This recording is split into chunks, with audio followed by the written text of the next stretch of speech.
નમસ્કાર ખેડૂત ભાઈઓ, આજે આપણે ધાંગધ્રા તાલુકાના સીતાપુર ગામે જે ગૌતમભાઈની વાડીએ પાયાના ખાતરમાં એનફોસ અને ત્રીજા પિયત વખતે મેગા કીટ વાપરેલી તલમાં ફિલ્ડ ડે રાખેલ છે. તો ત્યારે ચંદ્રાસર ગામના 5-7 ખેડૂતને અહીંયા રિઝલ્ટ જોવા માટે બોલાવ્યા હતા અને તેમાંથી 1-2 ખેડૂતે મેગા કીટ વાપરેલી જ છે.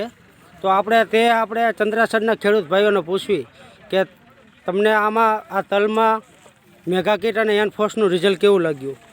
ભાઈ, તમને આ મેગા કીટનું ને એનફોસનું રિઝલ્ટ તલમાં કેવું લાગ્યું? સાહેબ, હું સુરેન્દ્રનગર જિલ્લાના ધાંગધ્રા તાલુકાના ચંદ્રાસર પ્રતાપપુર ગામનો વતની.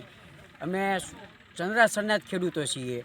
આ તલ અમે જોયા તો આ તલની જે ચોપટ એ જોરદાર છે. આ તલનું જે બળું રહ્યું એ આમ જાડું છે અને વજનમાં થાય છે. અને આ તલ રહ્યા ને ઠેઠ નીચેથી ઉપર સુધી છે. એટલે તલનું રિઝલ્ટ તો ફર્સ્ટ ક્લાસ લાગ્યું.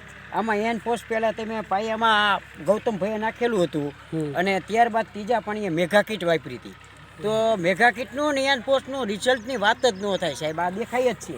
અને બીજું કે અમારે ચંદ્રાસરની અંદર આ દિલીપભાઈ છે, આ પ્રકાશભાઈ છે, એમને જીરાની અંદર પાયાના ખાતરમાં તમારું એનફોસ અને મેગા કીટ બે વાપરેલી હતી.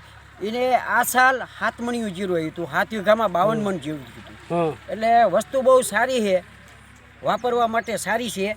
એટલે હું ખેડૂત જ છું અને મેં એ જોયેલું એમને વાપર્યું. અને અત્યારે આપણે આ બધા આ જોઈ જ છીએ, આ તલ ને બધા. એટલે વસ્તુ સારી છે.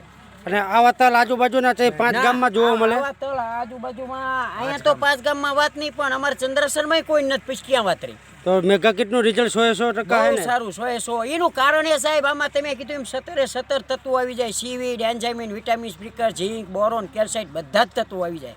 મેગા કીટ એક કાફી? એક જ કાફી. ઓકે.